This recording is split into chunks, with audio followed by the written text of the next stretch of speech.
Hello everybody, I'm Verde Arbusto, and this is the Schumann Resonance Harmonics channel on YouTube and on Facebook. Thank you for joining me here. If you're new here, welcome. Remember to like, share, comment, and subscribe, and hit the little bell next to the subscribed button below the video. And as a tip, a YouTube tip, an algorithm helper, if you want to see more of your regular videos, regular content subscribers, content providers, if you haven't seen videos from your favorite content providers recently, go to their channel, like, share, subscribe, do some stuff over there, and it'll start bringing up videos into the algorithm. I don't want to call it censorship, but it's part of how their popularity contest is, that if a video is popular, those that are popular keep it up in the algorithm. So if you haven't seen anything from your latest content provider recently, then go to their video and go to their channel and find out what's going on with their videos. Okay, so that's a public service announcement. All right. Okay, so onward and upward. All right, so this video is, first off, it's like Monday. It's 3 in the afternoon here. It's a sunny day. It's actually somewhat seasonably warm, I would think. I got out. I got a little bit of time out in the sun, and I got some creamer for my coffee. So I guess I'm good for right now. All right, so this is part 2 of a introduction on the antenna system of detecting Schumann resonances. Okay, so the first one that I did a few days ago was a very short, brief overview of the article. It's called a new portable ELF Schumann resonance receiver, design and detailed analysis of the antenna and the analog front end. Much better. I had to get my reading glasses on. Okay. So this is an article by Constantinos Votis in the Journal of, or the EURASIP, Journal on Wireless Communications and Networking. Okay. So we find a lot of, just as a public service announcement here in this, we find a lot of very good, very interesting, useful discussions on Schumann resonances and Schumann resonance detection in the wireless communications networking, antenna trade journals. There's a number of, like wireless, other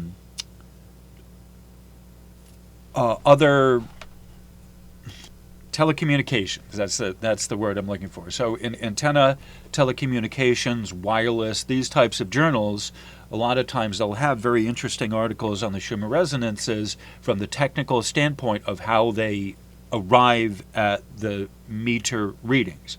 And it's extremely important, if you're going to look into Schumann resonances, to know how the antennas work. It's that simple. The antenna makers will tell you in there what the limitations of the technology are. And it's really important as we move forward and people are looking with more scrutiny at the data readings of the machines, that people understand the limitations of the machines. It's really important to understand the parameters within which the Schumann resonance detection takes place. Okay, so as I said, I've already introduced this article. I've already done a short video on it. This is part 2. This is the advanced introduction, if you will. Okay, so I've already gone over the parts of this, but real quick, this is the amplification chain that's necessary to pick up a signal. You have the inductor coil right here, which is this right here in the box with the purple or the pinkish behind it. Okay. Then you have a preamplifier, then you have filters, then you have a variable gain amplifier, which is something like I have there at the mixer. Excuse me. Then you have the DAQ, which is the data acquisition point storage. I'm not sure what that is, but it'll tell us in the article. I forget what DAQ is.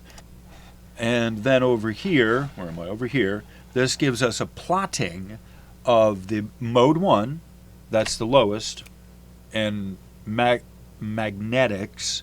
Mode 1 is the lowest in the frequency of magnetics. Okay, so mode 1 of the magnetics is here. So it's showing you where they're picking up the signal at different parts in the day. Right, this is showing you it's going. This is the calendar down here, so it's showing you throughout the course of the day the rise and the fall of the Schumann resonances. This Schumann resonance of 7.8 hertz, and this gives you a perfect diurnal picture of what happens with the resonances. That it goes up and down, up and down, up and down. As the phrase is diurnal variations. This means the difference between daytime and a nighttime reading. When people talk about the fluctuation of the Schumann resonances, this is what they're talking about. When people talk about the Schumann resonances jumping around, this is what they're talking about. This is it. You see, this is a normal variation in the meter reading of the Schumann resonance. As the sun moves across the sky, and it has different angles of incidence of where it's contacting, that's the direct line, of where it's contacting with the Schumann resonances detector, there will be a variation in the intensity of the signal. It's like if you took a string and tightened it out, that string is going to give you a higher pitch frequency, okay? And that's what this is. It's not a higher frequency, it's a higher pitch in the frequency, okay? That's what that is telling you. It's a higher pitch of the frequency, as if, again, you took a string and tightened it up. That's what's happening. This is the difference between the daytime and the nighttime reading. So the daytime reading is up here because it's really tight. The nighttime reading is down there because it's loose. The D layer is no longer active in the ionosphere, so it's not resonating that back to us. It's like you took the string and kind of loosened it. It's not tight anymore. So that's what this is telling you, is the diurnal, the difference between daytime and nighttime readings. Okay. All right, so that's the, and behind this is the schematics. I'm not going to go into that. It's just a good place for me to have as a placeholder for the picture of my talking head on the video. Okay, so this is right now, it's, like I said, it's part B of the introduction. This is going to be the advanced introduction, which is going to take a little bit more time than the initial kind of teaser introduction that I did. Okay, so this one we're getting into the nitty-gritty of it. Thank you for being here. I appreciate your coming here, your comments and the feedback. I don't answer all of the comments. I don't need to address all of the comments. Some of them I just put a little heart next to it. That means I've read it, or a heart and a thumbs up, something like that. I get a lot of comments from people, and not all of them need to be addressed, and not all of them need to be answered. I'll just put it that way. But like I said, if I just, so you know this, if you have a little heart next to it, I've seen your comments and I've read them. Not everything. And I don't know how to reply to some of this stuff. It's just like, all right, you're just saying me this. It doesn't need my response to it. I know that there are people who comment on every video, and I appreciate that. And I don't, just because I don't comment on everything back, it doesn't mean I haven't read it. All right, so I just want you to know that. I just want to make that clear here at almost 9 minutes into this. And so I just, again, I appreciate all the comments I get from people. It really makes my day to see that people are learning this stuff.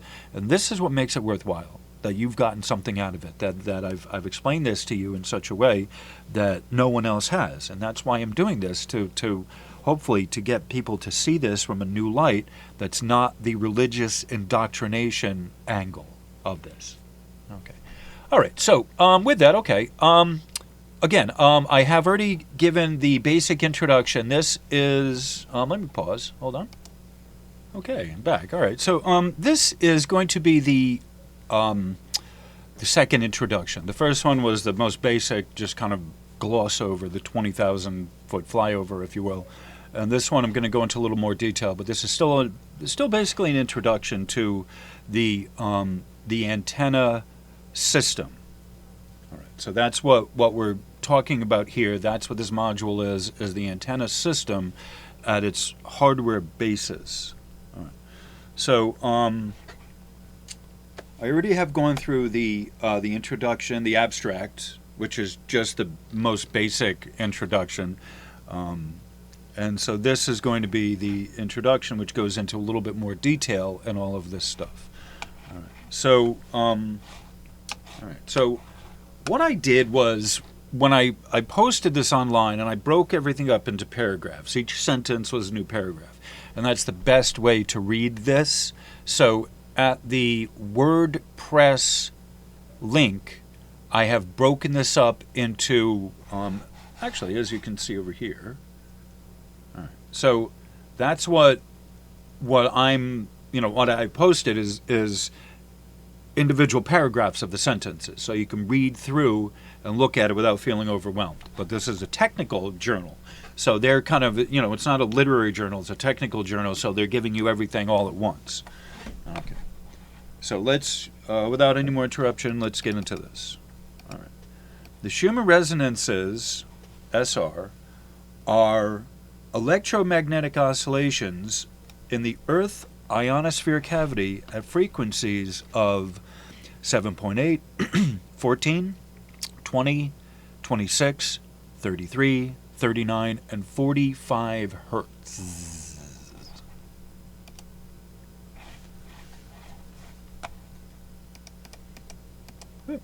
The long-term monitoring of the Schumann phenomena has recently drawn attention, not least from the space-geophysics community. Schumann resonance measurements and analysis provide information on the planetary thunderstorm activities, the properties of lower ionospheric layers, the Earth's surface and atmospheric temperature variations, and the properties of earthquakes, as well as on the studies of other celestial bodies. Okay, and they give the references for this as well. Consequently, increased interest has been shown by the scientific community on the methods and techniques employed in SR experimental detection. The detection of Schumann resonances is a complex procedure that employs the limited energy generated and dissipated by the global lightning activity. This total energy is then smeared inside the huge volume of the Earth-ionosphere cavity, providing electric and magnetic field components. Actually, hold on. Boop, boop, boop, boop, boop.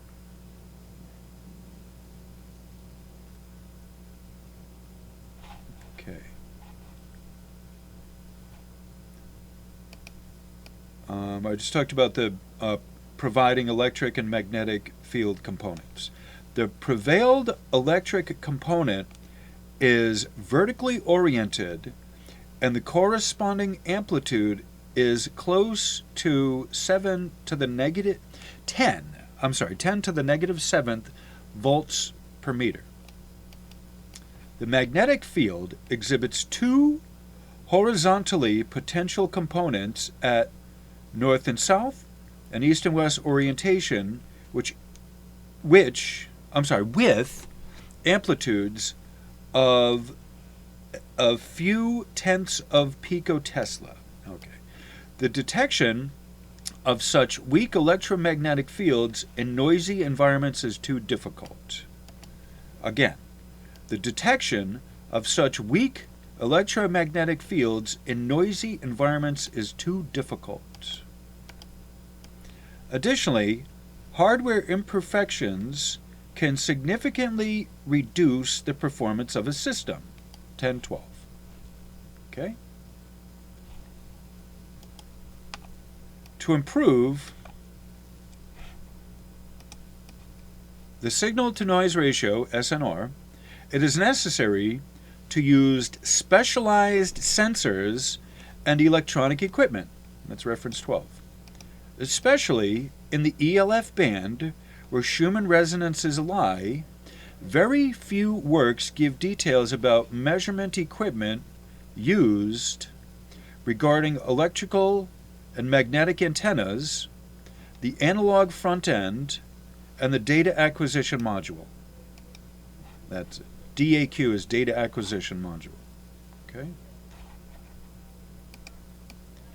In the observation system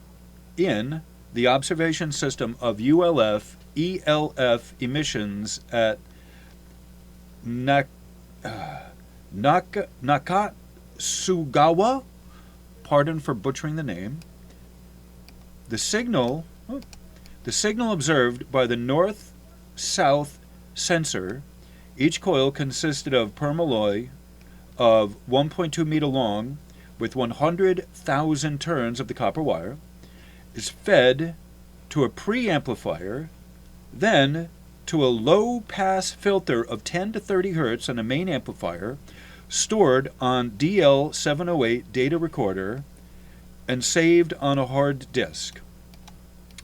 Summarized values of the induction coil, the amplification, and filtering are given for the observation systems of ULF ELF emissions at Nakatsugawa.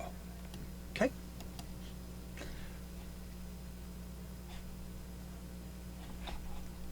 Two research teams from Mexico have developed a Schumann resonance station with inductive antennas. Details about the structure and development of the magnetic antenna are given. This station measures the first three harmonics. In observatories in southwest China, the frequency band of the instruments is about 3 to 29 hertz in the range of 3 decibels, and the sampling frequency is 100 hertz. There is a notch filter at 50 hertz to suppress industrial interference in the electronics part of reference 16. Okay.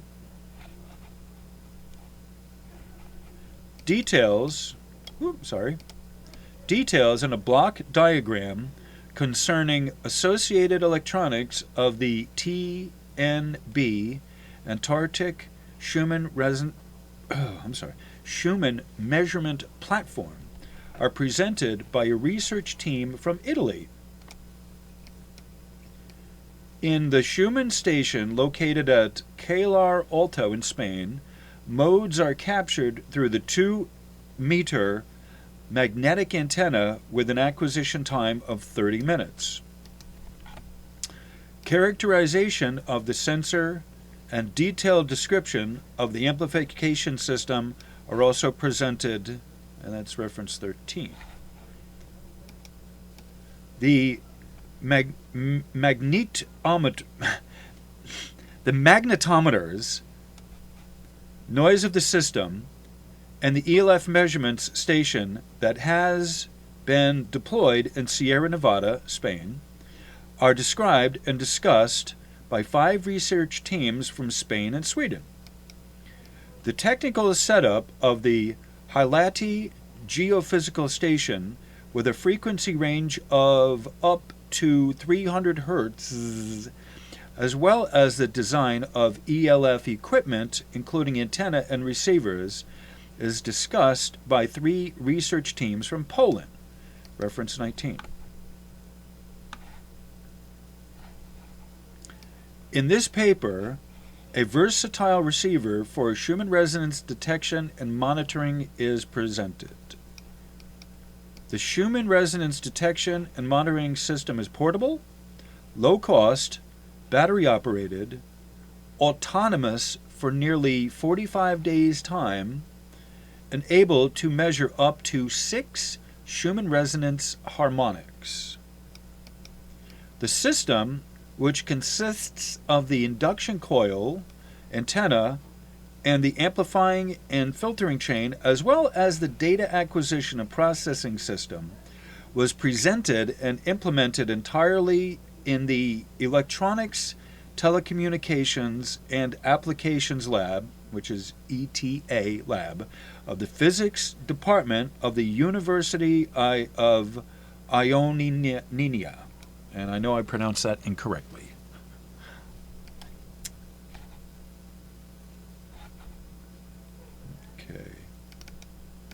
oops, sorry. The constructed magnetic field antenna is much smaller than the antennas described in the literature, with cores 0.8 to 2 meters long and a diameter of a few centimeters. The magnetic field antenna is implemented by two back-to-back identical induction coils, which are presented in detail and discussed in the following section. Whoop. Hello. There we go. Moreover, the filtering and amplification chain exhibits an experimentally measured total bandpass gain to 410,000. I gotta read this again. Moreover, the filtering and amplification chain exhibits an experimentally measured total bandpass gain equal to 410,000 or 112 decibels at 10 hertz. The preliminary induction coil sensor antenna design has already been presented and described. 21.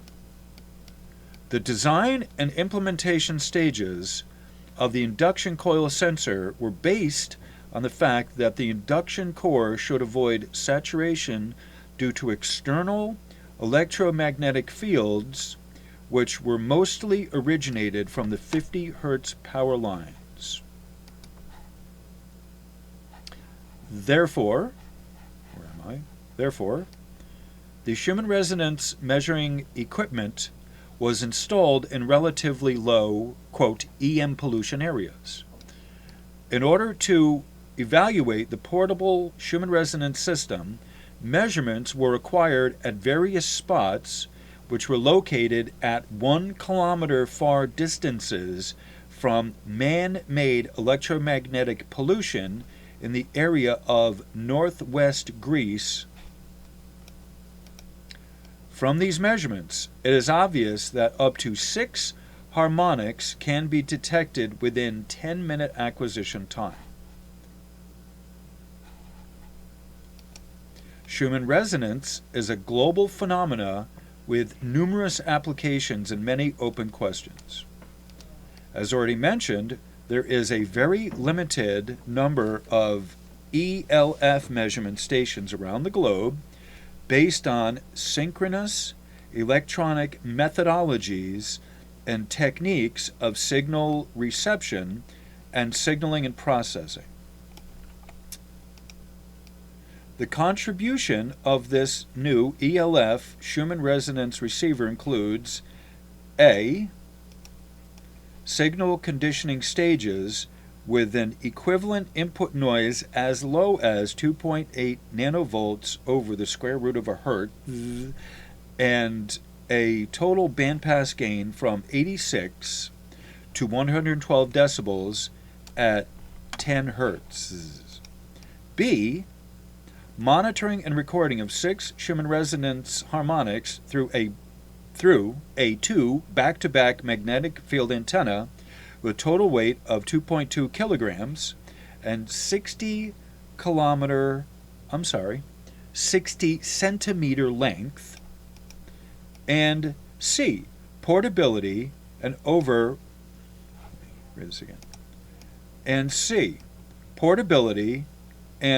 1.5 months autonomy. Okay. Furthermore, discussion and detailed analysis of the efficient induction coil magnetic antenna and the low noise amplifying filtering chain through this work could motivate other researchers to create new and improved ELF measuring stations. The implemented induction coil antenna is presented and discussed in Section 2. The filtering and amplification chain we developed is extensively described in Section 3. Experimental results are presented in Section 4. And finally, the article concludes with Section 5. Okay, so this is our... all right, so this... All right, let me find myself here first. Okay. All right, so this concludes this, the introduction, this second video on this particular article by Constantinos Votis. Like I said, the next part deals with the magnetic induction coil. Magnetic induction coil, which I've shown you is this guy. Excuse me. All right. This is telling you the number of coils. Sorry, before the coil is up. This is giving you a cross section of the inductor coil. And these right here are the turns. These little dots are the turns. So how it's turn. So this is just a cross section as if they cut it in half the long way. And then this right here, and we're going to look at these tables too. When we go into this, the magnetic induction coil, we're going to look at these tables. The next one in this next series in this video is going to be talking exclusively about the magnetic induction coil, which is this guy here. And we're going to take a very good look at the section on the magnetic induction coil of this article. All right, so that ends this part, the introduction, the advanced introduction. Thank you all for being here. I'm going to close this now. It's a great place to end it. I may or may not have this as a premiere. I don't know, but I'm going to be posting this soon. Thank you all for coming here. I appreciate the comments. If you understand what this is about, you've got something, put it in the comments below, and I will give you a thumbs up that you got it. If you don't, if there's more questions on it, put them in the comments. I read all of the comments. I may not respond to all of them, but if there's any questions, I do my best to answer them. And sometimes the answer to the question I got is, I don't know, but I'll look into it. Or I need some time to think about that. So the answer isn't always right there, readily prevalent. Sometimes I need to spend some time thinking about it, but I will always, to the best of my ability, I get back to the questions that people ask. All right. So, to the best of my ability again. Okay. So, that ends this video. Thank you all for being here. And the next one that we're coming up with is going to be about the magnetic induction coil. Aren't you excited about that? Because I certainly am. Thank you all for being here, and I appreciate the love, the support from everyone in the comments and the support. So thank you all for being here. Much love. Have a great rest of your day. Namaste. Thank you.